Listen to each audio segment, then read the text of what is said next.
Everybody, how's it going? Welcome to the Scorpio New Moon. We're about getting ready into Sagittarius season, but we have this new moon at the tail end of Scorpio before we can go back into some fire. We haven't had any fire since late summer when we had the Sun, retrograde Mercury, and Venus in August in Leo. So we are deep in the water energy right now. I want you to take a look at this drawing right here. You see this grand trine in water that we have right now. It's really magnificent. It's a lot of water energy at the tail end degrees of the three water signs. We've got this Scorpio New Moon fused with retrograde Mercury, Black Moon Lilith, and even Venus hanging up here too. Then we have Jupiter, who's reached the tail end of Cancer after going in there in June. He's got to the very end of Cancer just about and turned retrograde on the 9th. So he's still hanging there, very still. And then we have Saturn and Neptune at the tail end of Pisces. They've retrograded back there. Saturn's going to go direct on Black Friday, just about the time that Mercury goes direct. But there's all these retrograde planets at the tail end degrees of water signs, and they're forming this triforce here. Now, here's the interesting thing. Another planet has moved into the tail end of a sign. That's Uranus. He's gone back into the end of Taurus, right? And so this new moon has a hotline right to it. It's opposing it. And then the two other planets that are part of that trinity in the water signs, they're in a sextile relationship with Taurus, because he's with Uranus and Taurus, because he's that earth energy, right? And so they're feeding it with water, and it looks like a kite. This is actually a documented aspect pattern called a kite. Sometimes you'll have this in a person's birth chart. So what happens when you have a kite is the tail end is pushing the tip, obviously, and then the wings stabilize. And that means the premier planet at this time, at this new moon, is Uranus. And what he's doing and what he's trying to teach us as he wraps up a major narrative that started in 2018 when he went into Taurus. So he's getting all that Scorpio energy, and I'm going to unpack this in this video. He's getting all that Scorpio energy and even the adjacent energy in Pisces and Cancer, and he's taking it. He's that Aquarian planet of sudden change. He's going to take all that Scorpio taboo and taste for dark truth, and he's going to push it right out into the light of day. This is an extremely revolutionary new moon. Both Uranus and Neptune and Saturn, my paper's waving around here, Neptune and Saturn are being highlighted in this lunation in a way that they won't be highlighted in when we go to 2026, and they're both going to enter new signs. All three of them are. Saturn and Neptune are going to go into Aries and meet there in February, and then Uranus is going to go into Gemini for the full term in April. And no lunations between now and then are really going to highlight these planets where they're hanging now, these end degrees. So this is an end times lunation, and the specificity and the exactitude of it is really quite something. And the fact that all that exactitude comes together to form this beautiful kite, we really have to take note. This is an exciting new moon. So I want to recap what's going on here. We have the sun and the moon. Obviously, they're always fused together when you have a new moon. We have Black Moon Lilith, who I'll post a thread up on X. I'll try to remember to throw a link down in the description. Lilith is, she really does quite well in Scorpio. She's mythologized as Adam's first wife before Eve. She got kicked out of the Garden of Eden, and so she represents by transit or in the birth chart areas in which we may feel exceptionally rebellious, and we take back our kind of seductive power because we've battled this feeling of exile. So, it can feel like when Black Moon Lilith is already tucked in with this very deep and taboo Scorpio New Moon, she's adding that she's adding that taboo heft to it. She's adding that seductive heft to it, and really pushing forward this idea that we should not look away. We should not look away from the Scorpio shadows. We should go deeper into it, and all of that, as we saw here, all of that scorpionic energy is going to want to go straight to Ernest. It's like it's going to be distributed to him. And that's a big theme for today. We're going to talk about distribution and redistribution of resources. That's what this lunation is really trying to tell us. And after all, Taurus itself is about resources, and Scorpio is about redistribution. So even if we were simply looking at a new moon in Scorpio without all of this crazy stuff happening, we would already be talking about those things. But it's so heightened now. And everywhere you go in the news, we're talking about what's happening between the generations and how that trust is going to hold together as the boomers continue to age out and young people start to come into their own. So then we also have retrograde Mercury. He started in Sag. He went retrograde on the 7th, just a couple days after that Taurus full moon that we had on the 5th. And he has turned retrograde obviously on the 7th, and then he's flipped back into Scorpio just a day or so ago. So like just in time for this Scorpio new moon, he gets right in there and right up against it and saying like, you know, we've got to verbalize all of this taboo, seductive stuff. We've got to get the truth out of the shadows, because we've got to clear the way before all this change happens with the Great Reset in winter 2026. Venus is there too, and that is the sign of her detriment. She would prefer to be in the opposite sign, Taurus. And we're going to talk about what the heck she's doing up there. Well, to do that, to kind of make some headway in that direction, why is Venus in detriment in Scorpio? Because, well, we can answer that by asking, why does she rule Taurus? Why does she rule the opposite sign? So Taurus is the bull that sits in the field. He soaks in the sun. He has the grass. He doesn't have to reach anywhere. If he's hungry, he just leans his head down, munches some fresh grass. The sun will always grow more. He doesn't have to do any work for it. If one side is cold, he just kind of rolls over. And so Taurus is the field of desire. It's the field of want. It's a kind of nice to have. But Scorpio is need. And need and want are two different things. Need is very compulsive. It's got that scorpionic edge where you can get a little obsessive about it. And it doesn't have that Venusian balance of, oh, they didn't have my favorite, dark chocolate. I'll have a little white chocolate today or something like that. So, it has that, it has preferences and favorites, but it doesn't have this thing of like, imagine that your blood sugar is really low and you have to eat, you need anything, piece of fruit, something to sip on. That's Venus in Scorpio. We're out of this realm of nice to haves and wants. And it's like, I really need this or else I'm going to die. I'm going to pass out. And so Venus, being a very unitary planet, a very benefic, soft planet that unifies things and invites, is finding herself kind of like being a little pushy here and being a little paranoid and being a little obsessive. So it feels basically, what is the opposite of stability? It's instability. You're not the stable Taurus, but you're unstable. Now, I personally think, I've seen a lot of Venus and Scorpio in charts. I personally think it's okay. I think, I understand why the ancients thought that she was in detriment here, but I think that there is benefit to Venus and Scorpio, and I'll get to that here in a second. So what we want to do, what do we want to do here? Remember, in my last video, I talked about how the new moon is always establishing the sun's dominance for the month, right? It's like, hey, I've got the next 30 or so days on lock. And you should go watch the esoteric analysis of that video, because it's too long for this, but it's really important, especially if you want to understand astrology, that due to the eclipses back in September, the moon cycles are basically wonky right now, and we're having new moons after the full moon.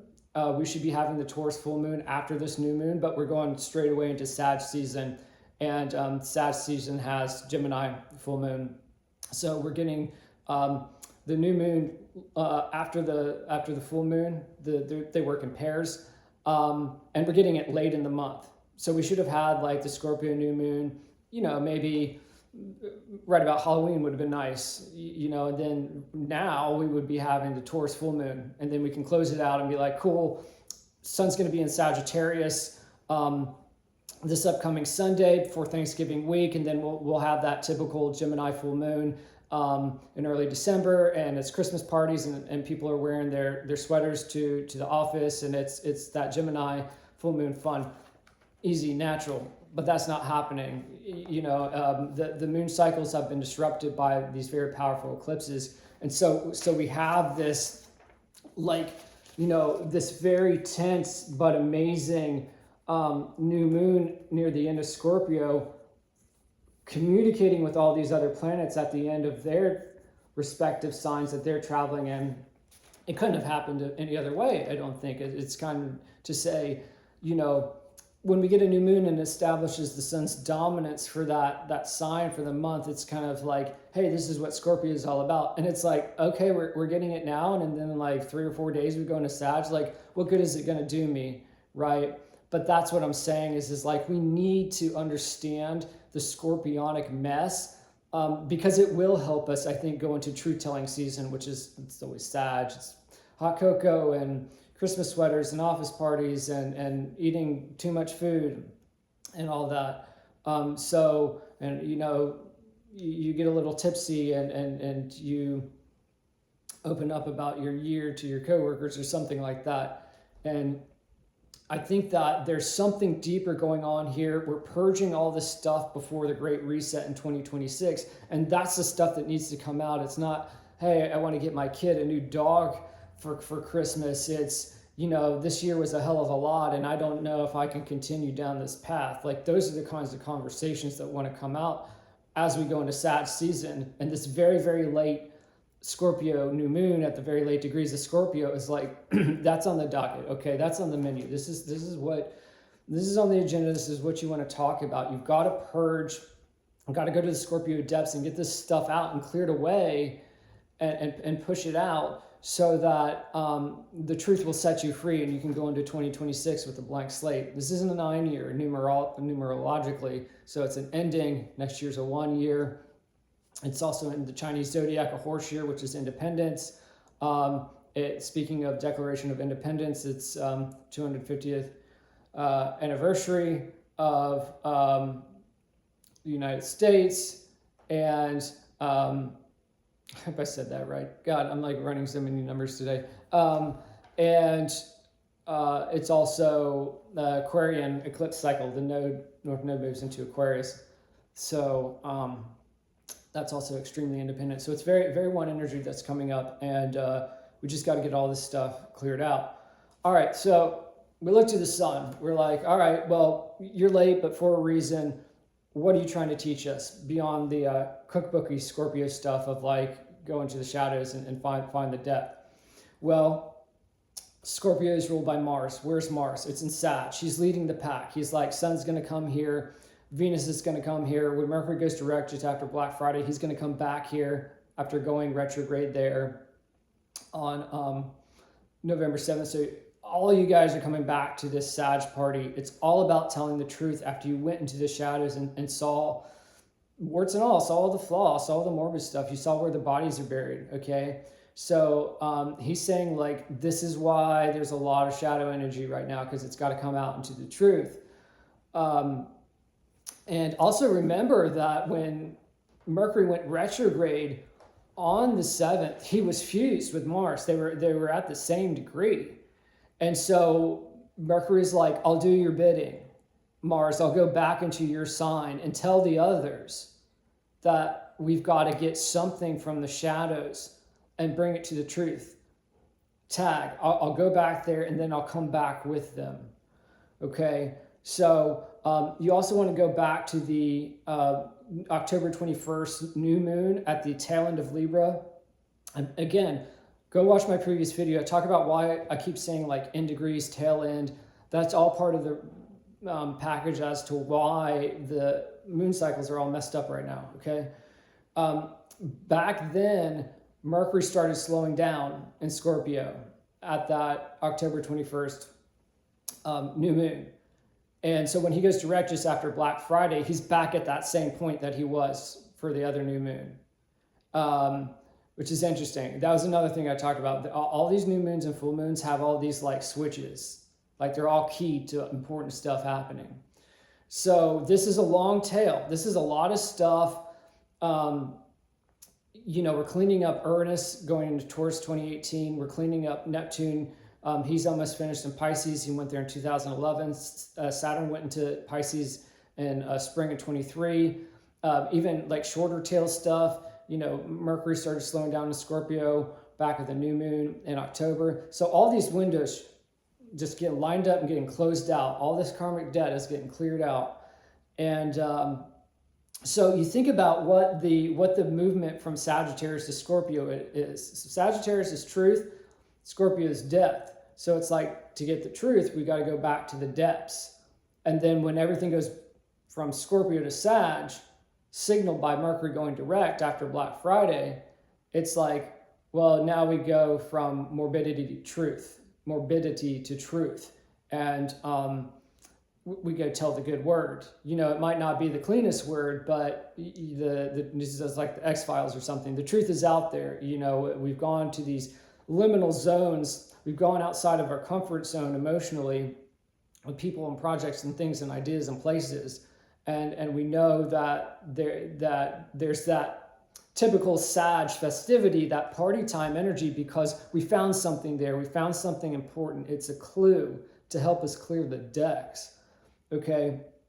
So yeah, when Sun goes in there on Sunday, you'll start feeling more of that fire energy. Venus goes in there December 1st, right before that very festive annual Gemini new moon in early December. This year it's on the 4th. So she's very libertine. In Sag, she does fine there. A little bit of, you know, free spirit, little bohemian in there, but there's too much to do in Scorpio first, right? So, and you're seeing this, I think, because Sag is also Christmas, whereas Scorpio is Halloween. And I put a thread or a big post on X about a week or so ago saying, like, this is the time in the past couple of years that I've seen the most culture clash. There are so many Halloween decorations still up, but there's so many early Christmas decorations up too, and they're clashing. And it's like, you know, Team Christmas, Team Sag, you know, with Mars there saying, hey, Mercury, come back with the Sun and Venus, versus like Team Halloween with this crazy bracelet of planets for the Scorpio New Moon being like, no, you know, it's not Christmas time yet. It's not all time for the light. We've got to look to the shadows. We've got to resolve some traumas or some lies before we can go back there. And you can kind of feel this tension in the culture right now. So who rules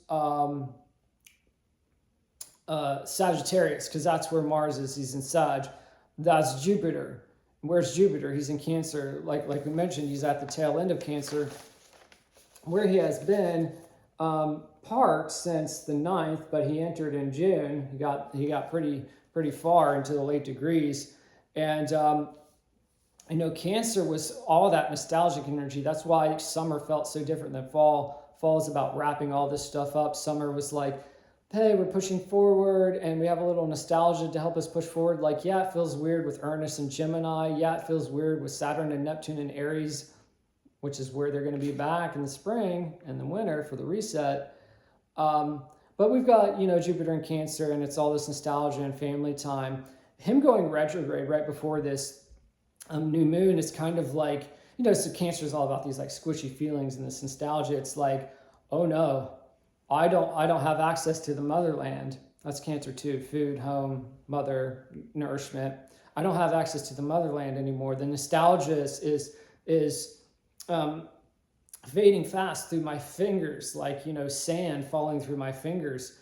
I have fear now. I don't know that I cannot, go back to the past and stay there in this cozy kind of Cancer way. I have to go back there and look at the shadows, because some truth needs to come out of that. And now it's like going to the past is work, and it's not so much fun. It kind of feels like there's something kind of existential and maybe deadly hanging out back there. It's the shift from, hey, we're at the beach, which is Cancer and water, to, oh, there's like sharks in the water. What about Jaws or something? So that's very tightly trine Saturn and Neptune at the end of Pisces, and he's kind of saying like, all right, guys, 2023, Saturn, you've been there. This is a wrap up for you too. I'm kind of wrapping up some stuff from the summer. Neptune, you've been in there since 2011. Like, you're wrapping up that cycle too. And let's the both of us communicate and work harmoniously in this Trinity way with the new moon, because we've done all we can in these signs. And if we work with the new moon, who has the hotline to Uranus being Aquarius future, then we'll find a way out of this bind. The sharks won't eat us. We'll have an adventure. Sagittarius is about adventure. It's the journey into truth. That's where the journey goes, to truth. And so we'll climb on our ship or whatever after plunging into the depths and maybe finding some black pearls, avoiding sea monsters and mermaids along the way, and then understand what the heck we're even doing in fall 2025. That's your black pearl.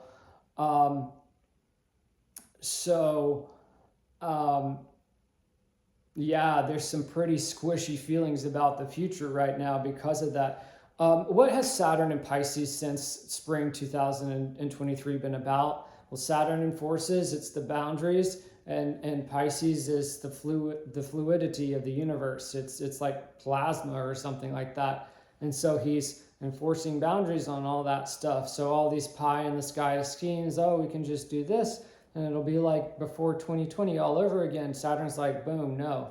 And it's been pressurizing people's mental and emotional health. And it's been a very disillusioning time for a lot of people, especially if you have your Saturn return in Pisces right now. Neptune since 2001 or 2011, sorry if I said 2001 earlier, it's definitely 2011. He's been there, and when he went in there, we had the Fukushima crisis and then the Arab Spring revolutions in 2001, which was tech fueled. And it was this whole idea of like, hey, the new thing in the 2010s is big tech. We have, Twitter revolutions. We have hashtag revolutions. Like, this is going to be, you thought the World Wide Web was cool in the 90s. We're going to have this. And Saturn, even though since he's the ruler of Pisces, we were like, ooh, yeah, apps. Ooh, yeah, like iPhone, right? And Saturn is coming in there on top of Neptune just as he's finished. And he's like, have you been lying? You better tell the truth. And Neptune's like, because Pisces can be about deception just as much as it can be productive fantasy. And Neptune's like, you got me. This is not enough to stop the fragmentation. The fragmentation that Uranus has been instituting since 2018, because that's when things started to inflect. Oh, okay, you want a date? You go on Tinder. Oh, you want a meal? You go on DoorDash. Oh, you want a gig to pay for that meal? Go work for Uber, right? That flash forward energy in Taurus, which is a sign of basics: food, love, shelter, work. He's tearing it up in there. And it's like, oh, okay, well, all the pretty Neptune technology is going to help us do that, because they're kind of loosely sextile during that time. And Saturn comes in there in 2023, especially now, and it's like, are you sure about that? Like, maybe it was hot for a good minute, 2018 through 2020, or even a little bit after the pandemic. But now people are like, we've reached the terminus, we've reached the tail end of this story. People are going back to meeting in real life today. People are growing herbs on their little backyard windowsill. They're learning, where does food come from? Where does love come from? Where does work come from? Oh, maybe I can work from home. I don't have to go to an office. Taurus is, again, the bull in the field. How are things produced? How are things grown? Where do the resources come from? Where does my time and energy come from? And we thought, oh, okay.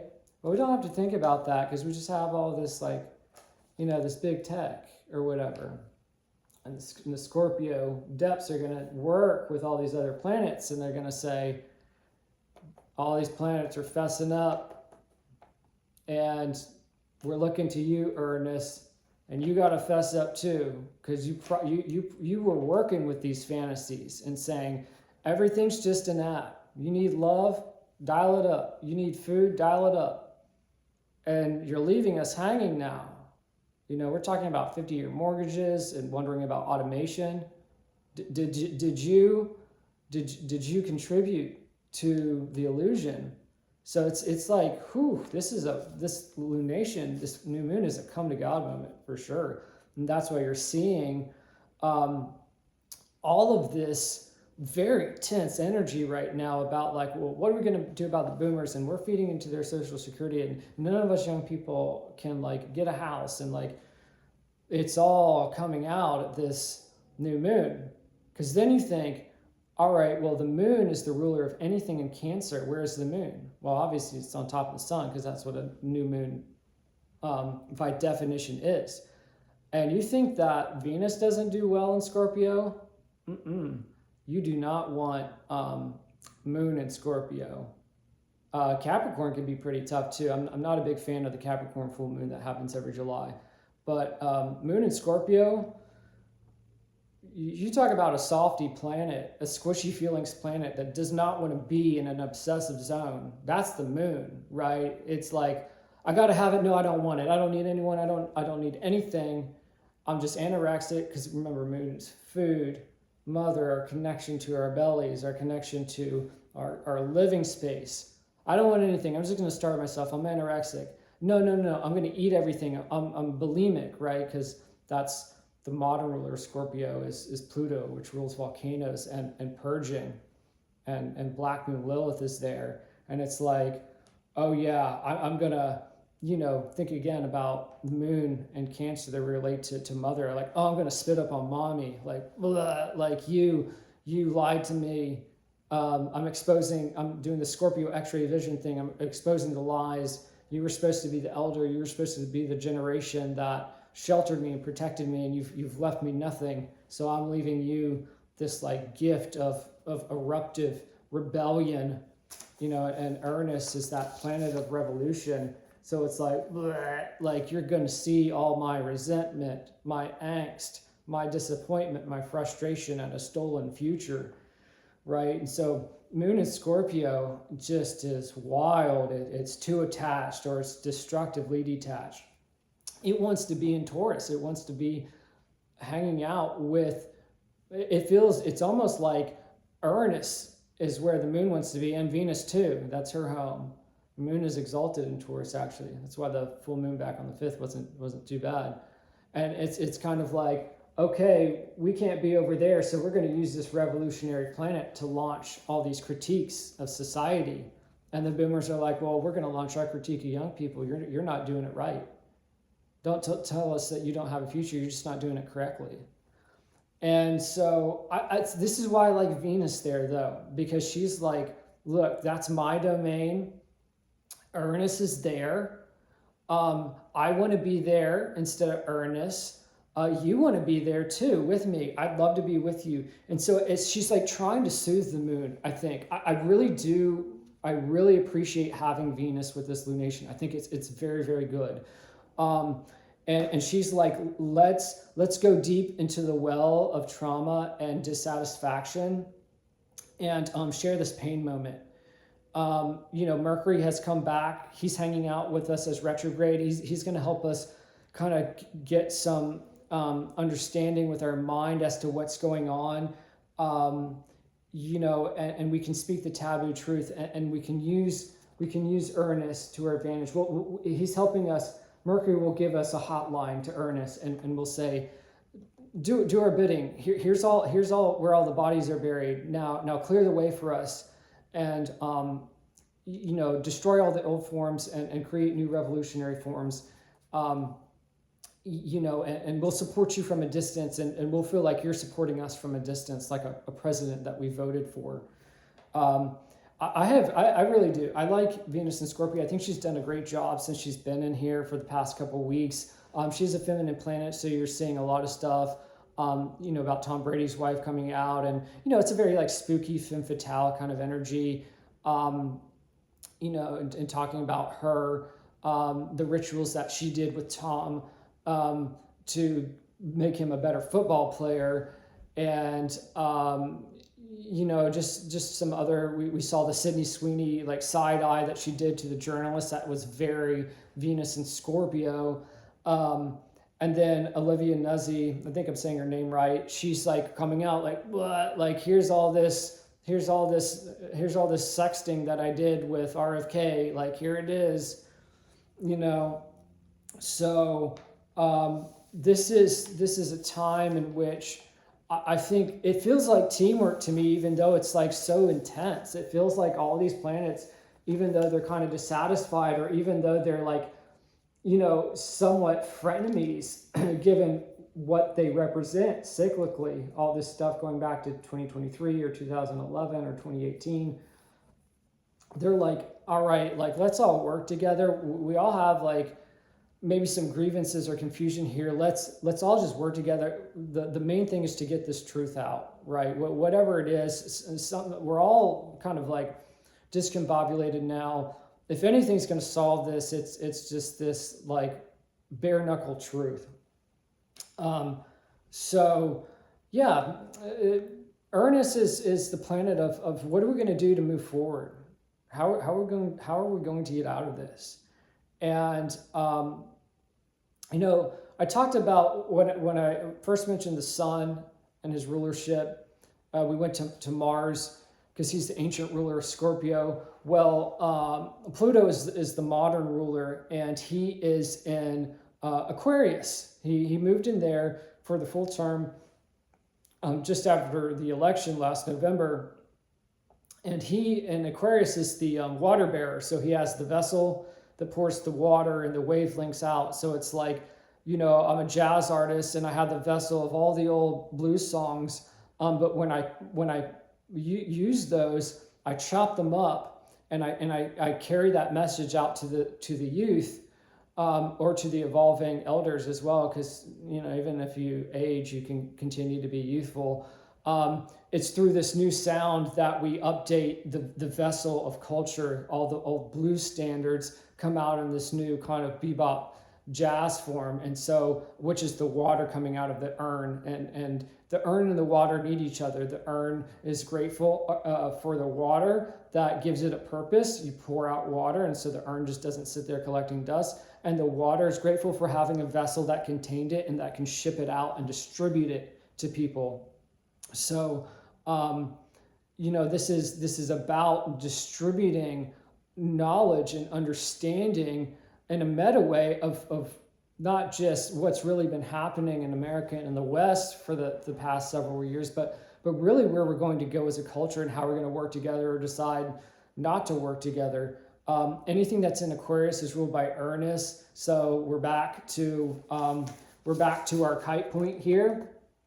Very quickly, it all really quickly comes back to this Uranus here, and it's like, are these resources being preserved? Are they being destroyed? Are they being transformed? What is going on here? Is there anything left to distribute? Is this question of we got to scramble, we got to loot, I got to get mine before it's gone, right? I got to get my mortgage before it's gone. I got to get my Tinder girlfriend before it's gone. I got to get my sub 80K Bitcoin before it's gone. But I'm saying like this reset's going to come in 26 and level the playing field. So if you got those things, good for you. It's fine. It's not a competition in that way, although it feels like it now. It feels like a competition.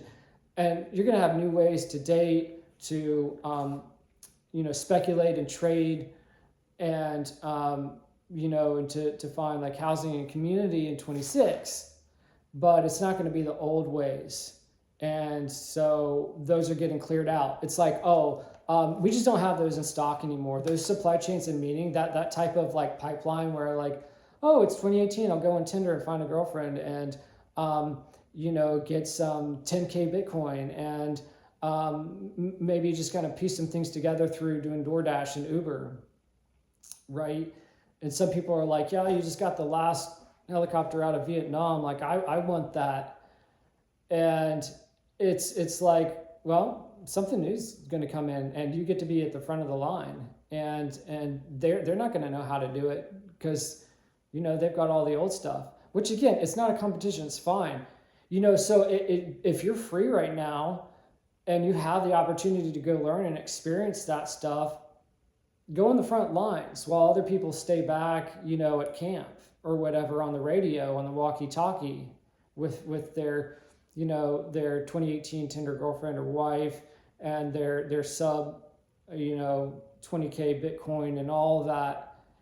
You don't have to hate those people. You can work with them. Maybe they're even a little jealous of you. Scorpio New Moon can be very obsessive, envious, jealous. So it's like, well, who's envious of who here? You really have to take stock of what is really not available. So if certain supply chains of meaning are getting phased out, it's not a like Pokemon moment where you got to get it all before it's gone. It can be like, well, maybe I didn't want to get it in that way anyways. Maybe I get to be this Aquarian leader where I work with other people about new ways of finding and building things. So it's almost the whole notion of like culture itself as a resource and the ability to curate it. And we're seeing all this stuff that is like, well, where's the culture? The 67 meme, which is it's just a nonsensical meme. It's supposed to conjure a feeling like, well, what does it mean? Like, what's the story behind it? And then there's nothing. And that's the meme itself is kind of goading people into this narrative that just doesn't exist. Like, that's how far things have gotten. That's how we're at the cliff's edge when the supply chains of meaning are so meta that the meaning of the joke is that there's no joke. I also saw someone kind of lament the other day that, someone was on TikTok unironically dubbing a Deftones song over a Soundgarden concert. And so it's like, do we share even the same culture? Like, what first principles are we operating from? Does anyone fact check anymore? Does anyone even care? Is it just, we're just in this collage of images and past culture getting infinitely remixed and no one cares about origin or proper source material or how things evolved, the legacy and origin of things, and we're seeing that now. Like, it's almost funny where I talked a lot about in the previous video where one of the most stable things you could rely on even in the recent past was the difference between mainstream and underground or alternative and how that's all been shattered. Even normies are part of the subculture now because it's all microcultures now. Everything is just like a tiny clique, a tiny niche network that they all just kind of interface with each other at a horizontal level. And it's so funny because we look back to a time when like Starbucks represented the mainstream culture, and now we yearn for that because we're like, where's the third spaces? Where can I take someone on a like just like a neutral venue for a date? Where can I just go grab some quiet time with myself that is just like a clean, well-lit place? And so at the time, Starbucks being from Seattle against all the kind of grunge and post-grunge stuff in Seattle, it's kind of funny. Now we're looking back on that with this, as I was saying, this nostalgia of like, well, if we only had that back, even, I know I kind of criticized it in the past, maybe we'd have something to work with. Maybe we'd have some shared culture. Maybe we could have even some civil disagreement, that old coffee house culture. And, it's so interesting that is dissolving and people are wondering, where can we have a cultural conversation? Even pumpkin spice latte, which kind of, when it came out in the 2000s, represented this kind of dominant mainstream white Christian normie culture, And now it's a cult just like, I don't know, dark synthwave or some kind of random band that you hear at Coachella.